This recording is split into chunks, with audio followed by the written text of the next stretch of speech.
everyone, and welcome back to another installment of Young Black Saved and Depressed. Today I have my friend Jasmine, who I will be interviewing. I'm doing Advice from a Friend series within this series, and basically I wanted to talk to some of my closest friends or some of the people who were there with me through the depression and get their take on what they experienced, and also allow them to be able to share what they learned to maybe help somebody else who has a friend that's going through depression. And Jasmine was very pivotal during this time. She was like my prayer warrior. She would like intercede at the drop of a hat. She would always text me. She would always send me scriptures. So she was very helpful through this process, and I just wanted to get her take on what she experienced and how she was able to help me through this journey. So here's Jasmine. Hello everyone, I'm Jasmine, and I'm happy to be here. So when did you realize that the depression was a serious issue for me? When did I realize it was a serious issue for you?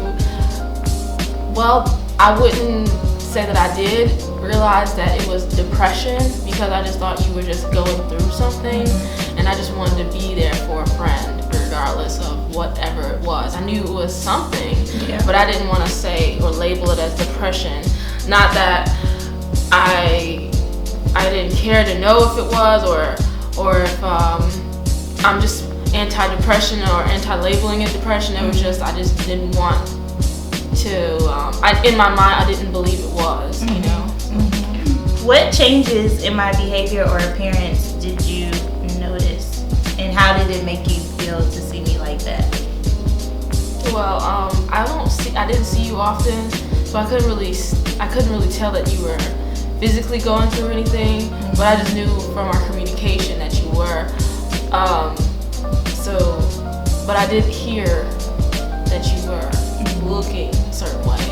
I heard that, you know, you were looking as if you were going through, and so I used that to say, okay, yeah, she really, I need to be praying with her, I need to be calling her, I need to make sure that all those boxes are checked so that we can get through this together, because when you suffer, I suffer with you. How did it make you feel to see, or not see, but you knew I was going through something, but how did it make you feel, like knowing that I was going through something as heavy as that? Yeah, no, definitely. I was devastated because I knew,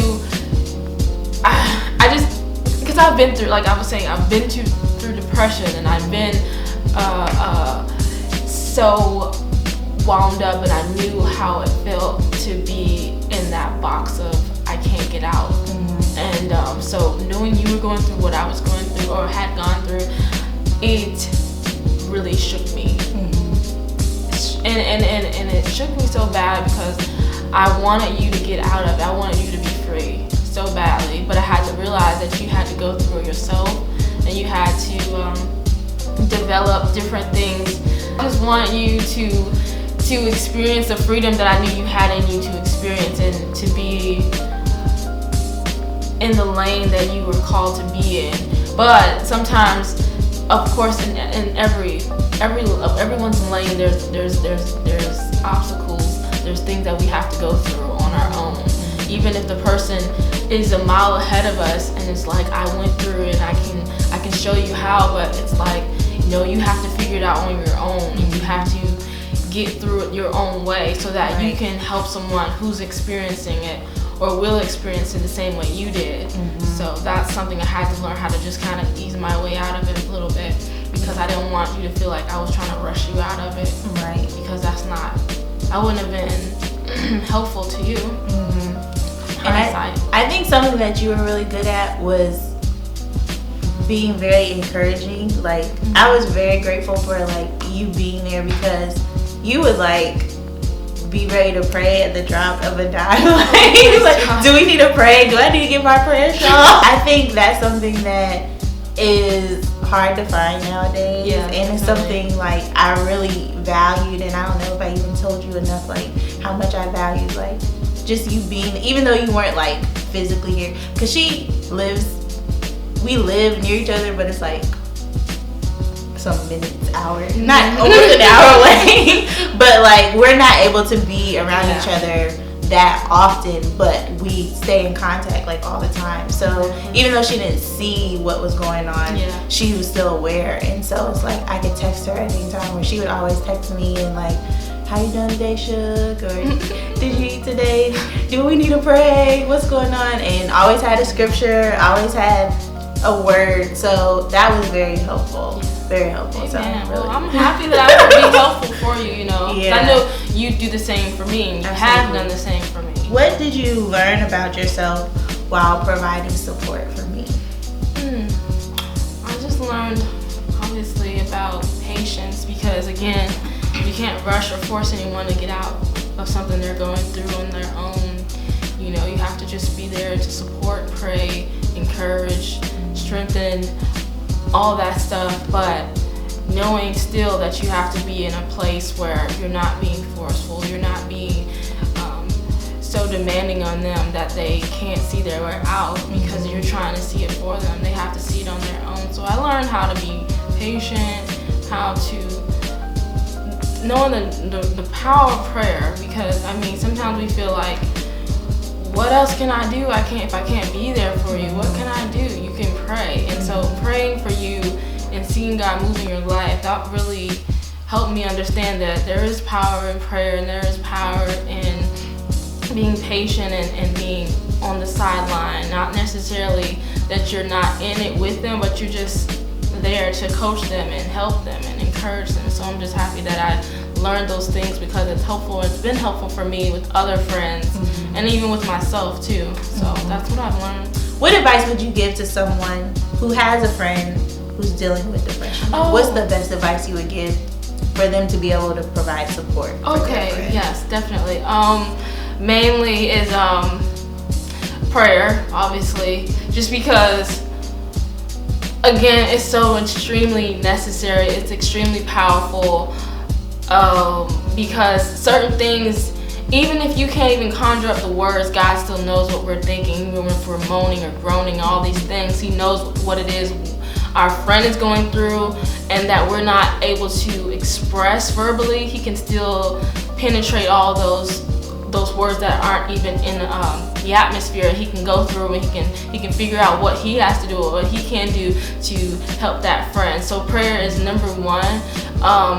Supporting them no matter what, not having an attitude, not being upset with them, because that can deepen the wound, that can prolong their healing, I feel, if you're just waiting on the sideline with an attitude or feeling like you can't really, you know, like you're not being supportive. So being supportive of them is this key too. But yeah, depression is some serious stuff. I feel like we don't take it as seriously as we should, especially in today's society.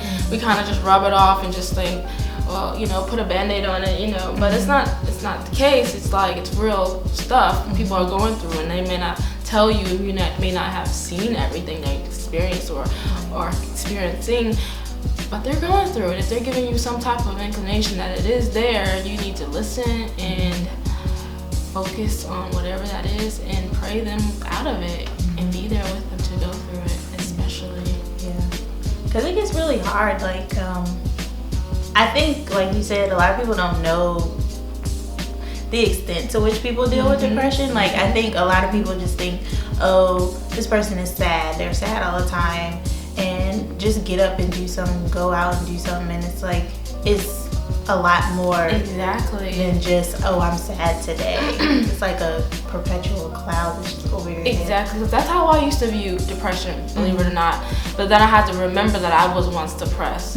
Maybe it was 2 years ago, it doesn't matter. I still have to remember that I was depressed, and I can't look at this person like they're just sad all the time, because you know, they're going through something, or they went through something that's holding them from experiencing life right now. And so you just have to be with them right now and show them that that you're able to help them through it, and you're able to be there with them, sad or happy, you know. Right. So, well, thank you for being on my video today and for sharing your experience and your advice. Do you want to let people know where you are on your social media. Social media, what's that? No, I'm on Snapchat and I'm on Instagram. Yes. Instagram, Free Spirit 5112. Snapchat, Free Spirit 5112J. So there's a J at the end. Yeah, there's a J at the end because Free Spirit 5112 was already taken. Oh. And Free Spirit 5112 actually comes from Psalms 5112. Okay. Renew in me thy free spirit. Hallelujah. I didn't know that. Yeah, that's where I came from. Okay, I was like, it's not her birthday. It is not my birthday. Okay, so now people know where to find you and be on the lookout for her. What do you mean? You about to be writing. She's gonna have a blog. So check her out. Amen. But thank you all for watching and I'll see you in the next video.